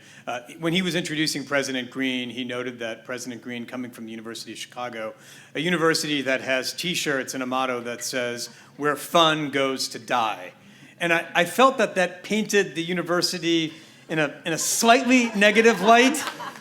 And so I feel compelled to note that what a lot of people don't know about the University of Chicago is the incredibly thriving social scene, particularly the dating scene at the University of Chicago, so much so that they have T-shirts there that describe dating at the University of Chicago, which is to say that the odds are good, but the goods are odd. So with that, I want to talk about three quick things in connection with climate. The first is a revisitation of a topic that's already contained in the 2020 report and certainly will be prominent in the 2024 version, which is the nexus between climate change and public health. Touch just very briefly on equity, but then as Hannah asked us to think forward to 2024 and what we ought to keep our eyes on there. So let's go back to that evergreen nexus between climate change and public health.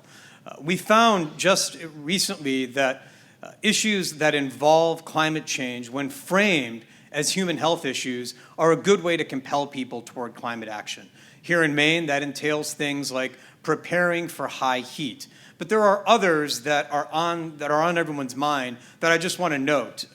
One of them, for example, very front of mind for everyone, is the emergence of global pandemics and epidemics. Now, right now in the world, most epidemics are not caused by climate change yet. But when you think about these things on a macro scale, it's not just the average that you want to look at, it's the outliers as well. It's the statistical outliers that can really be where a lot of the problems are. And so as we think about the world in 10 or 20 years, with increasing human movement, greater urbanization, the likelihood that more and greater epidemics will be a function of climate change goes up, up, and up. Another one that has not affected Maine, but very well could, is the connection between wood-fired or coal-fire and particulate matter in the air going on to cause lung difficulties and breathing difficulties. And then the last one is almost out of a science fiction novel. One of the things that people ask me a lot is, how do I sleep at night? And I tell them I sleep great. I sleep like a baby, which is to say I wake up every 2 hours screaming and crying. And one of the things that wakes me up every couple of hours is a very real possibility that climate change is causing the warming of permafrost in various parts of the world. And that warming of permafrost may release or wake certain bacteria and viruses that have been suspended in virtual animation for decades, centuries. Viruses and bacteria that we've not seen and have no antibiotics for, let alone any residual immunity. So those are the things that are on the forefront, and they speak to the importance of this issue for the globe as well as for Maine. Second, I want to just touch very briefly on equity-related issues. I want to commend everyone on the council and everyone involved with this work for making equity part of the conversation. All too often, the policy is set forth, and then equity conversations are almost a hanger-on, the ornament that goes on the Christmas tree after the brunt of the policy has been decided. That's not the case here, and everyone in this room is involved, so I just want to note and commend everyone for putting equity in all of its various forms: geographic, racial, class-based equity, front and center in our climate work. And then the last thing I want to mention is where we ought to be thinking about 2024. In a sense, if 2020 was strategy, 2024 is tactics and implementation. 2020 was effectively, where do we want to go? What are our benchmarks and such that you heard others, Commissioner Loisem and Hannah and Dan and others note earlier today. The project now is not so much where we want to go, but how we get there. There are some hints about opportunities that will get us there more quickly. I mean, I was struck by one of Dan's slides noting that on a couple of measures, we're ahead of schedule, which is great, but it begs the question, why is that? And I think one reason for areas that will see faster acceleration are areas that combine the nexus of climate action, pocketbook issues, and human health, potentially even labor force issues. Heat pumps are front and center, but there are no doubt other areas, say manufacturing, and others where with the proper mix of carrots and sticks, we're likely to be ahead of that curve. It also harkens to what was already noted, which is areas where we can spur people toward climate action without calling it climate action. The other piece I want to note going forward is that we often think of the level of actor in climate issues as the family unit, the individual. I mean, Dan's slides and others about how we can get individuals to adopt heat pumps, individuals to move into green jobs. One of the areas, though, that is of concern is, in addition to the individual level, the institutional level. One of the largest emitters of greenhouse gases in any state are hospitals and healthcare. So what set of incentives can we put into place to bring not just individuals and families along, but also large institutions?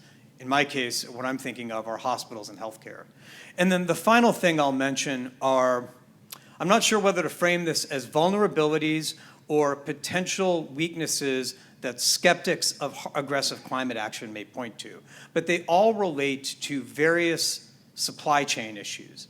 One of the counter arguments that I've seen and read recently with respect to aggressive climate action, one of those talking points focuses on supply chain. So one example that's commonplace these days in connection with discussions about greater EV adoption or heat pump adoption is that if the ultimate source of that electricity is fossil-based, have you really moved the needle? Dan also noted the possibility that it actually doesn't reduce electricity prices. You rebutted that nicely, but there's that supply chain issue. So a thoroughgoing look at the supply chain in that example for electricity, but there's a few others. Another is the raw materials that are sourced, for example, for batteries for EVs. If those raw materials are ethically dubious based on where they come from, that calls into question or is a vulnerability for skeptics to say, is all of this worth it?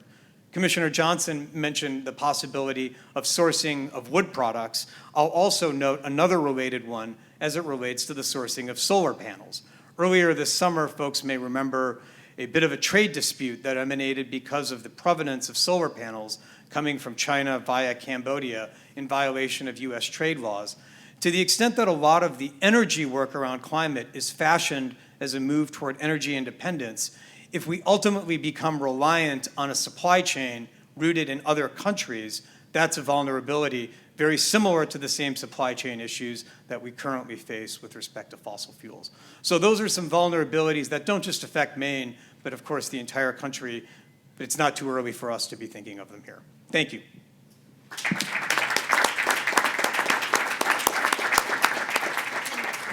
Okay. Like to thank all of the panelists. Before you run away, we do have a little bit of time, and so we're hoping that you might be willing to answer some questions from the audience. And I'll kick it off, actually, because I've been inspired by this panel. I mean, everyone in this room who's on this Climate Council could have done a similar smart and articulate job, but obviously it's amazing to see the people in state government and the people who are on this panel reflecting. I will say Dr. Shaw's comment sort of sparked something in my mind. And I will say a lot of our Climate Council meetings and discussions eventually transition to communications and how are we communicating, and also the information in which we're communicating about. And I will say on the issue of climate, we are starting to see more misinformation. Dr. Shaw at the end of the panel has dealt with some misinformation in his time, but I will say I think so has Carl, and I think every one of us in state government. The ability to get the facts out there and convince people is part of our work and our challenge. So I'm just wondering. I mean, I think all of you actually talked a little bit about the arguments that really make so much sense, and we know make so much sense for Maine people. But I'm just wondering if each of you would just reflect a little bit on thinking about how we communicate some of the things that you just said to the people of Maine. Dr. Shaw, you got the microphone and the Diet Coke. I'll be very, very brief, but certainly misinformation and disinformation are omnipresent. I suspect in the realm of climate science and climate change have been going on for decades. Probably, the governor's quote, my guess is the gentleman who wrote that in the 1930s immediately was beset with people that said, no, that's not true. Of course, it's accelerated now. There is certainly no magic key with respect to combating misinformation or disinformation. My view on these topics is that those with facts and policy should be out in front, though, rather than waiting for skeptics to raise arguments, anticipating them, which is not hard. the skeptics have been making and rehashing the same arguments for decades, anticipating them and getting out in front. We can't stop the misinformation from getting out there, but I think we do have a fighting chance at stopping that misinformation from changing people's minds. And so by getting out in front on those issues, easy to read FAQs. You may have heard that renewable energies raise the price of all electricity. Here's why that's not true. That sort of thing really helps. I think, I don't see Tony right now, but what was Tony's phrase? Radical transparency? Yeah, something like that. Right. I do think that matters, right? If right, everything's not rosy all the time, right? If it's real data, if it's this is working, this isn't working, here's why it doesn't work, here's what we're doing to fix it. You know, I do think that just clear and open communication, people respect and are starting to look for. Again, it doesn't mean there won't be an onslaught of other kind of misinformation, but it gives people really an opportunity to learn and to engage in a way that is direct, and I think people are looking for that. So an ability to kind of fill that void of kind of clarity and openness, I think, is important.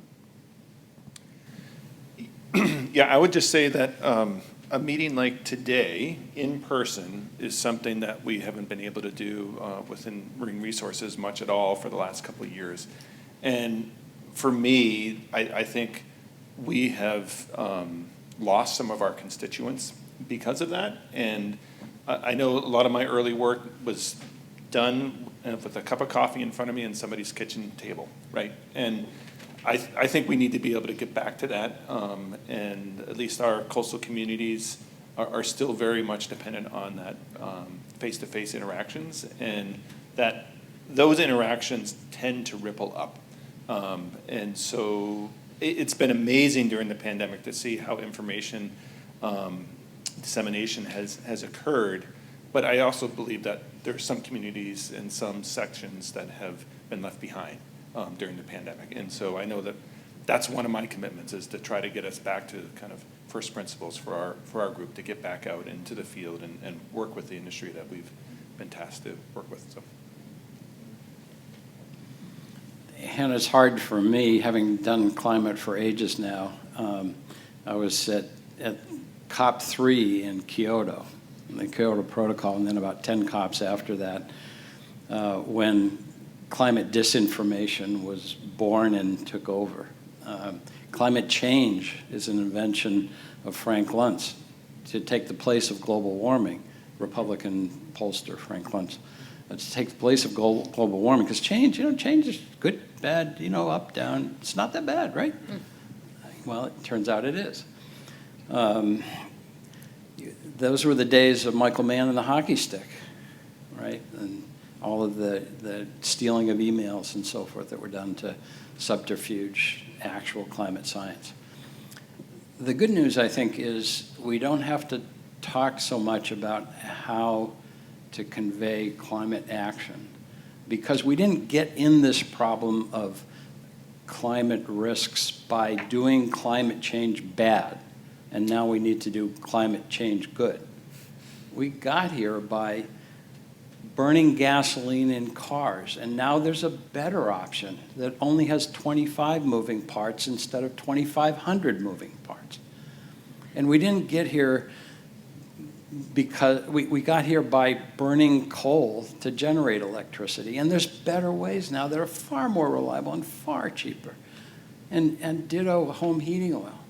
We have heat pumps now, and they're lots more comfortable and quiet and reliable. We got better stuff.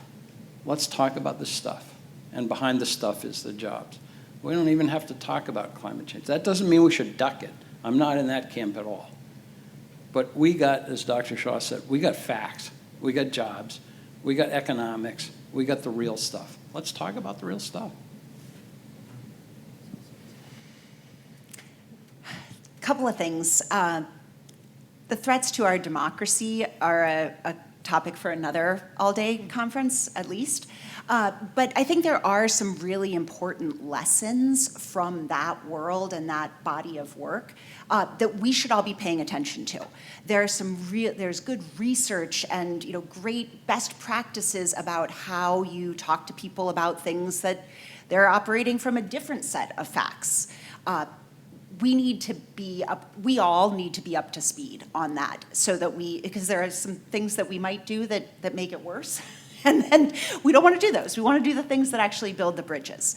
And that's the second piece, which is that at the end of the day, whether it's convincing a school system to take the plunge and apply for a free but scary new piece of technology, right, a new EV school bus, or getting somebody to climb up into your attic and talk about insulation or install a heat pump in your house, those decisions are going to be made on a person-to-person basis.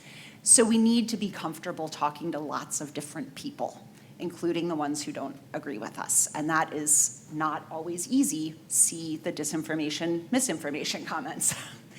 But we do have this momentum, and I think we're on the right track as long as we keep that peripheral vision as broad as we can and pay attention to those threats, those vulnerabilities. It's a good thing that Dr. Shaw is so funny, because otherwise, what a bummer to talk about viruses that are going to be unleashed from millennia ago. I mean, we need to, it's hard, and humor helps. So thank you for that. Great. Any questions from the audience for any of these guys in particular? All right. Well, thanks to the panel. So the next thing we're going to do is thank them. You didn't realize we had so many smart people on the Climate Council. I'm just kidding. We knew that. So we're going to ask you to crowd your table. Some of you are a little separated. So fill up your table, join somebody else's table, to reflect for about half an hour as a group on these three questions. So, of course, we always have to pat ourselves in the back. What climate progress are you most proud of? Where do we have momentum? But where also should the State and Climate Council focus our attention in the next 2 years and beyond? So we're going to talk a little bit about this at the end, but our even assignments as Maine Climate Council members, for many of us, they expire today. Some of you are named as commissioners, sorry. You're not get out of this, the governor's been reelected. But the reappointments are happening by the governor next year. And we are also now starting the runway of the next state climate plan. So we're trying to figure out how to do our very best to continue to make progress on this plan. I think as Dr. Shaw talked about, especially in implementation, where do we need to go deeper? So talk about the two positive things, but really spend some time helping us think about what's next. What's next in the next 2 years? What's next for the next climate plan? This is really, again, these plans are not about the next 4 years. They're about getting to our goals for 2030 and 2050. So again, get together in smaller groups. Appoint one person in your group who is not a member of staff, who's going to have to stand up and report out on your findings. And spend about a half an hour, and then we're going to all, one of you is going to have to stand up and speak. And so with that, we will ask you to talk to each other. And for those folks who are on the internet, there is going to be an online conversation. Folks who are watching the Maine Climate Council meeting, you're all going to watch this small group on the internet. And Jess from our team is going to host that, and you will also be asked to report back. So thank you.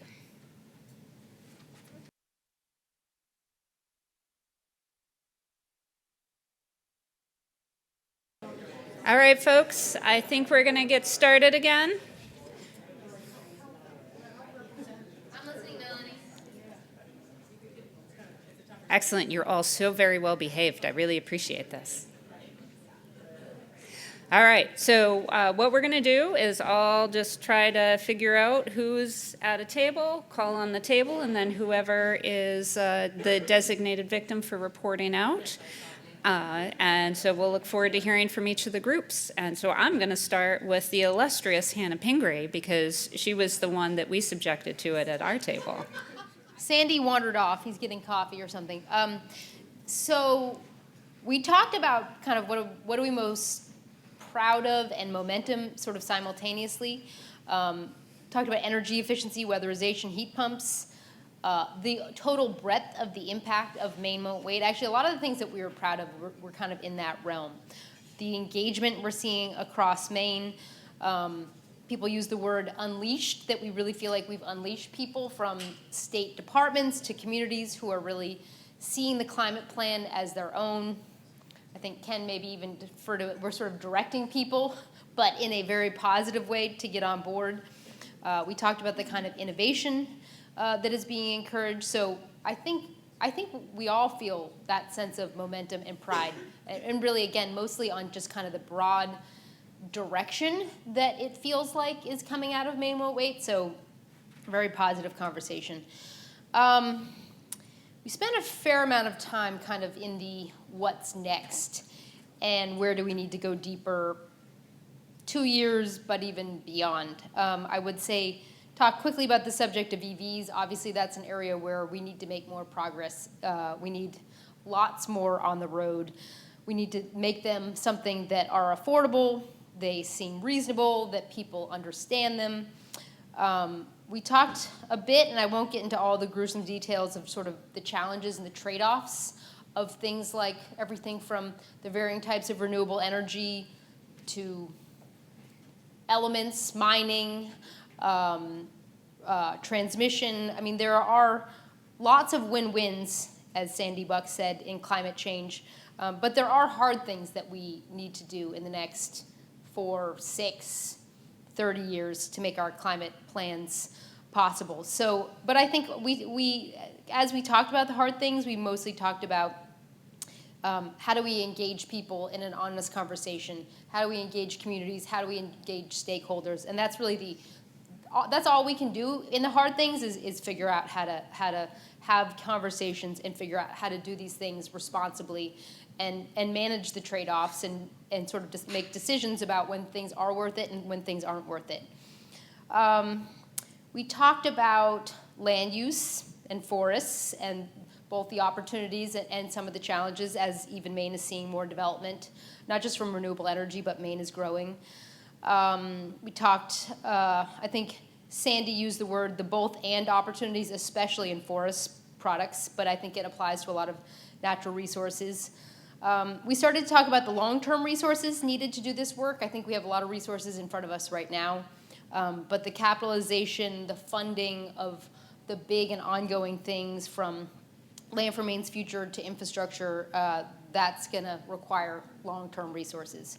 And I'll just end with a focus on those who need it most. I think we're seeing that this winter, but I think that's going to be the long term. Our resources and our energy really need to be focused there. So I will pass it off to the next table. Please do. Thanks, Hannah. Thank you. Hannah, this is, our table discussed a couple of things. Primarily, we're really proud of the process that brought out the Maine Won't Wait report.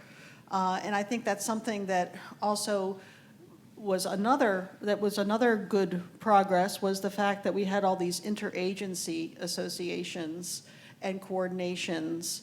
And one of the challenges was how do we keep that going and bring it out to the rest of, deeper into the agencies. So there's more interagency connections made with this overarching climate change subject.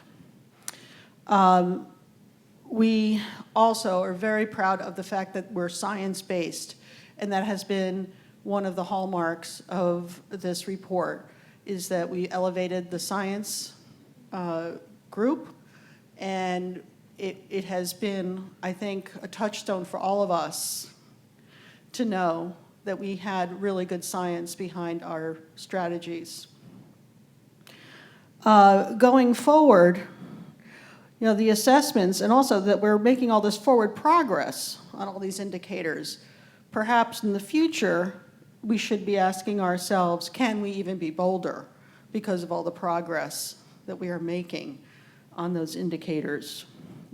Something that we can think about And also, we talked about whether the next 2 years, I mean, we did think about the next 2 years, about completing this. And one of the main things that came up in the end was that we need to make sure we get all the rulemaking done. Melanie Loisem, where are you? To complete many of our strategies. I mean, I think that's really important, and the state should focus on all of that to get that in the books. We also talked about big discussion on workforce development and housing. And I think we've got to continue the interagency workforce development ideas and also housing, on where our housing should go, where are we going to develop, what are we going to do, incentivize development, how we're going to deal with that. And one of the things I particularly like about the Maine Won't Wait plan is our emphasis on nature-based solutions. And I believe that we need to make sure that we never lose sight of that basic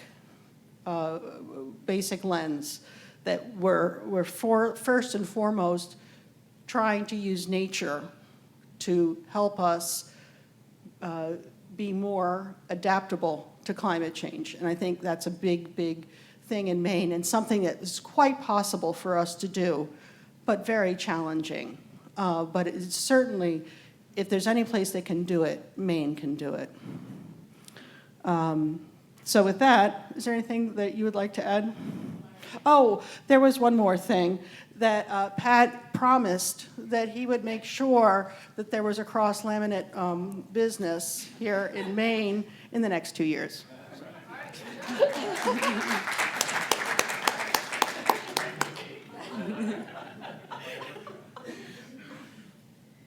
Thanks, Lydia. I'm Jessie Perkins. I come at this from the perspective, I am the executive director of the Bethel Area Chamber of Commerce, so a small town that's very snow-focused.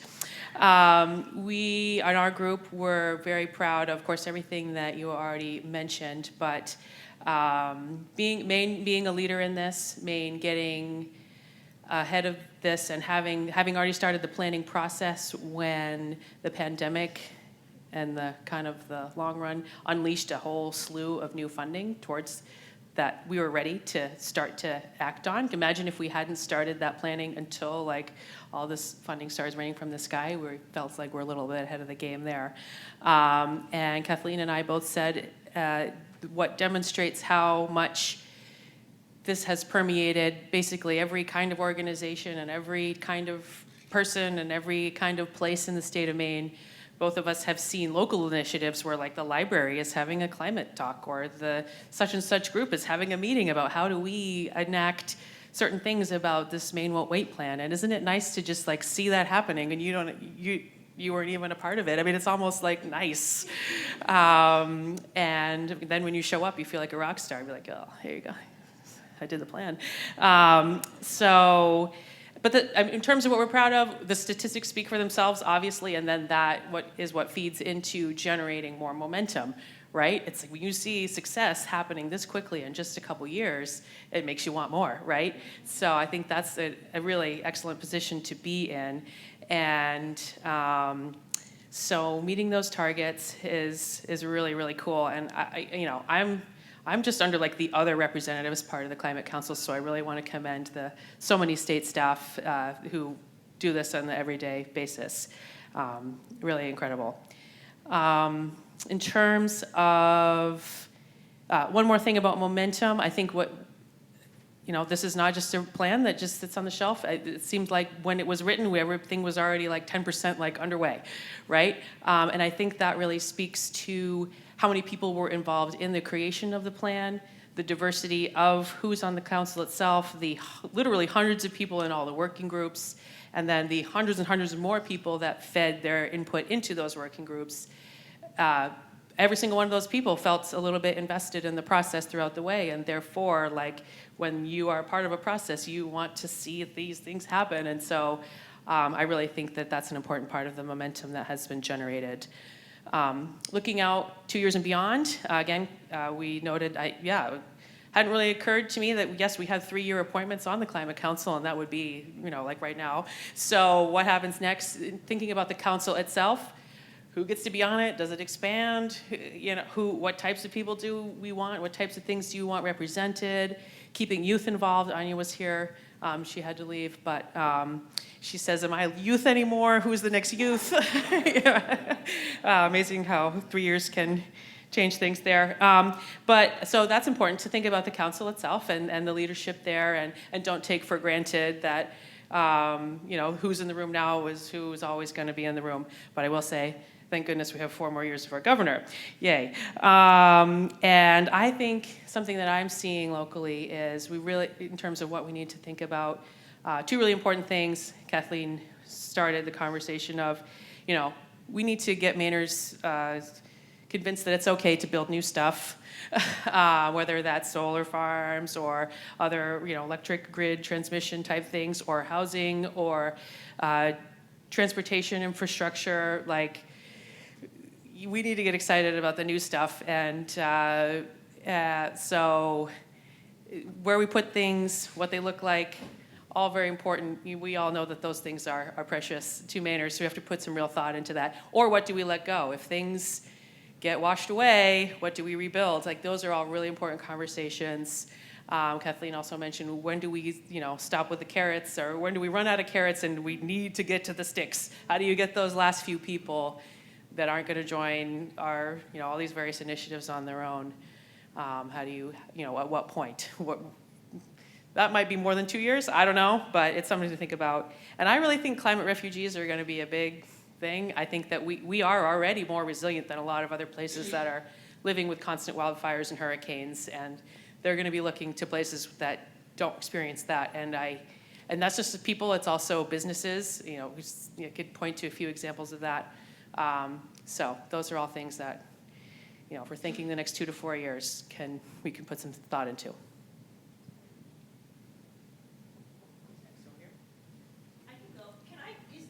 Sure. I can't wait to see this. There's not actually going to be any interpretive dance. Lucky for you. I just need to not hold the microphone so I got a lot on this paper. So my group is over here at this table. We come from a diverse set of backgrounds: forestry, education, transportation, marine policy, etc. So I tried to lump our conversation into 3 themes. First was around strategy. Second is around potential changes to Climate Council arrangement, and then the last is around some tactical shifts. Something Ken said really resonated with us around kind of moving towards tactics. So hopefully I can get to that. All right. So first one was around strategy, and I guess there was a lot of positivity and hope around the momentum that we've garnered, and specifically around this opportunity for long-term momentum and the opportunity to really embed this momentum into institutions, specifically government agencies, and a chance to create a legacy for the next few decades.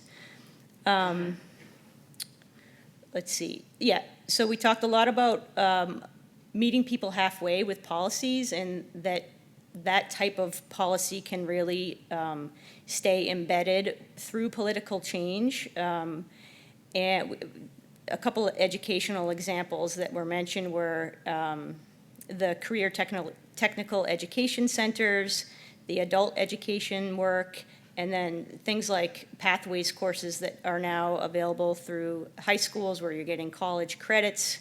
We talked a little bit about the trickiness of local control and school board control, and so the real need for these policies that can remain embedded despite potential political change coming forward.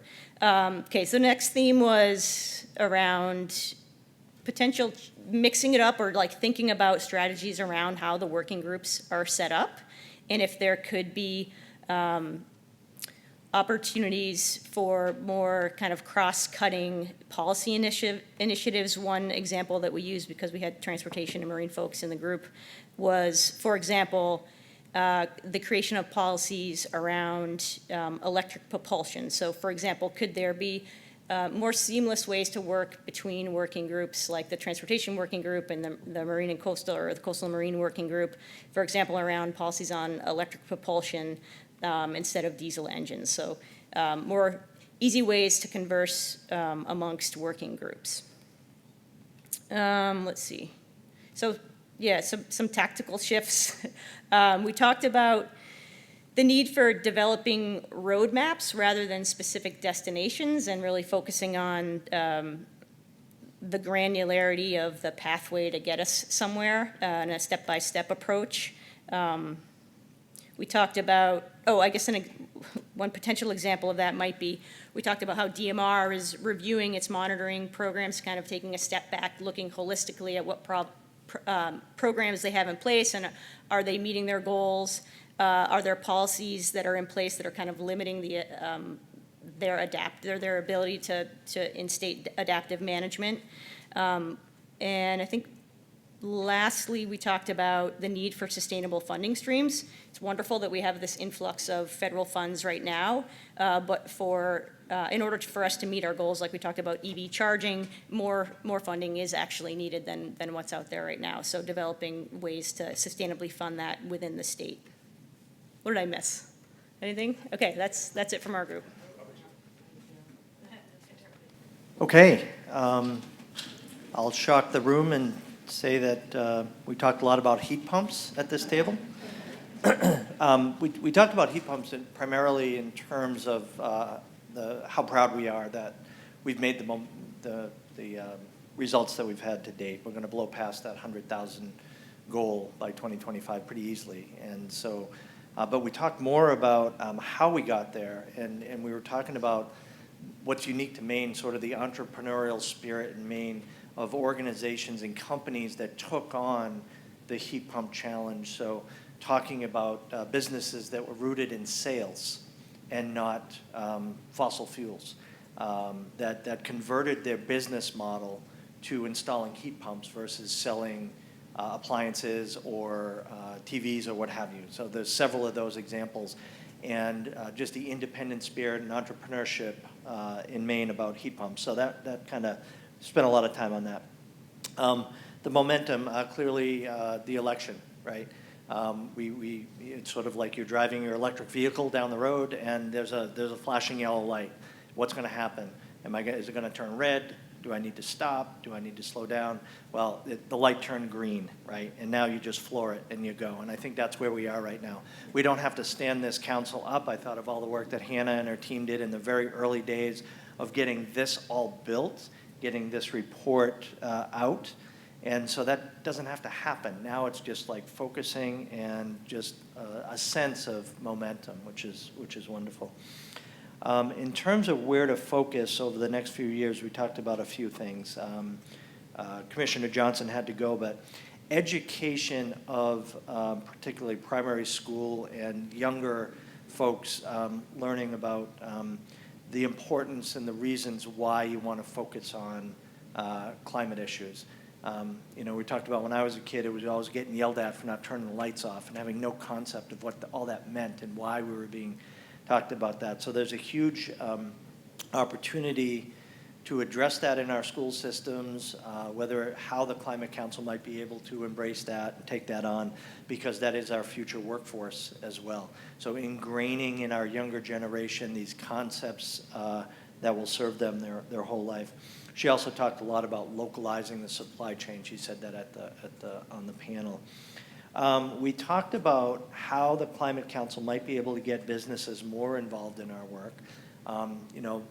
Business leaders are not necessarily going to take a half a day and come to a meeting like this, but the trade associations and other organizations that we can just do a deeper dive with to further involve their members in making the concepts that we're trying to advance here real. And then the last thing we talked about, building houses, building other types of things in our state. The building code situation, this was not something that we say the Climate Council should put first and foremost, but it needs to be in the mix. the building code situation, MUBEC, getting that to the next level and making sure that it's just a better situation. It was Wild West many years ago. It's gotten a little bit better, but we still have to keep our eyes on the fact that when we're building things, it needs to be done smartly, and how can we help that issue. So I think those were the major things we talked about. All right, Melissa, we can see you. Can you hear us? Yes, hi. Hi, Excellent. Everyone. Thanks for a great day. Sorry I can't be there with you all. I've got a sick kid at home. But yes, our online group talked, looking back at what we're proud of. We had a few different themes that came up. We're all observing how we're enjoying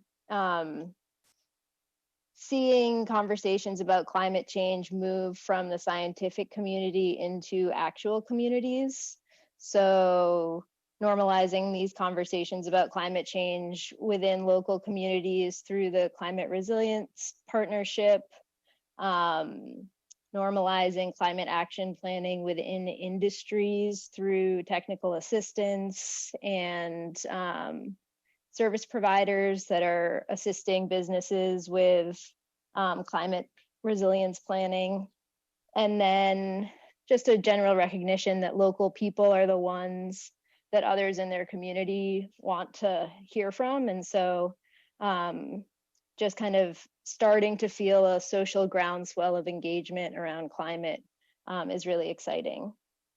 And then we're also pretty happy to see just the focus on the next generation through opportunities like the Climate Corps and its micro grants for youth, as well as the way workforce development is being prioritized. And then finally, the last theme was just how we're all experiencing the work of the Climate Action Plan within our own lives. So through those youth opportunities that we mentioned, but also through renewable energy and weatherization incentives that some of us personally have taken advantage of or know people who've taken advantage of, seeing legislation get passed at the state level that help our industries and businesses with climate adaptation. And so, yeah, just generally feeling the positive momentum that everyone's been speaking about since we released the plan in 2020. And then looking forward, some things that we think the next 2 years should be focused on are more outreach to Mainers and finding more tools for communication, and making climate messaging accessible to everyone. So really trying to, focus on equity and messaging and getting the word out across the state, both to individuals and businesses. And then we talked about supply chain improvement across all industries. So identifying vulnerabilities, and planning for localization and self-sufficiency at the state level. How can our industries be focused on Maine products and localization so that we're not as dependent on the supply chains. What else? And then we talked about encouraging active transportation, reducing vehicle miles traveled while improving and growing small town centers. And then finally, just focus on cost consciousness will really determine whether new strategies are successful. So consideration of financial burdens and benefits as we pursue and invest in new strategies. And really thinking about a bottom line that works for people, for Mainers, as we pursue the strategies laid out in the Climate Action Plan. Awesome. Thanks so much, everyone.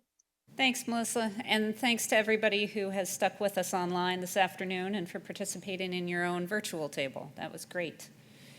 I would just like to highlight, as is often the case when we break up into groups like this, you hear sort of recurring themes coming out of all of our conversations. I mean, you look around the room and you know that we all represent, lots of different sectors and backgrounds and understandings and experiences within the state, and yet we're all talking about the importance of focusing more on equity, on education and outreach, having these messages be understandable, and about mixing it up and expanding our touch and who we're engaging in these conversations, which I think is consistent with some of the things that we are planning on talking about moving forward. So just wanted to give you all, before we wrap up, an update on the work of the Equity Subcommittee. So many thanks to those who were part of that, generating a really lengthy set of in-depth recommendations. It was a big lift. Thanks to Jessica Scott for all of her work, coordinating that and trying to translate that for those of us in the agencies where we're talking about terms that we'd never used before or didn't have a lot of context for. So there's been a lot of work done. Those recommendations have been reviewed by the state agencies, and that's now coming together into a set of recommendations that's going to be brought back to the council this spring for the council to consider as well. So a lot of progress is happening and some good work that's coming to your tables for you to start to dig into and think about. And then I think with that, I'm going to turn this over to Hannah.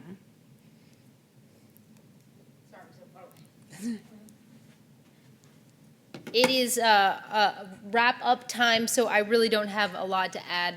I did already break it to you that the 3-year terms are now up, but I did just want to, I think a lot of our conversations reflected on going deeper in the next 2 years, but really the next plan as well. So I would just say,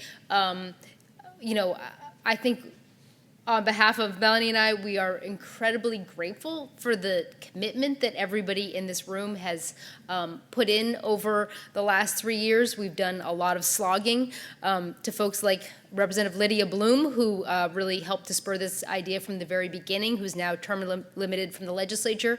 I really want to especially thank her for her service, as well as the other legislators who served on this. So the process moving forward is we go back to the governor with the slate. She makes the Climate Council nominations, and then we come back sometime February, March. The topic of that meeting really is going to be digging deep on the equity recommendations and especially the metrics that are recommended.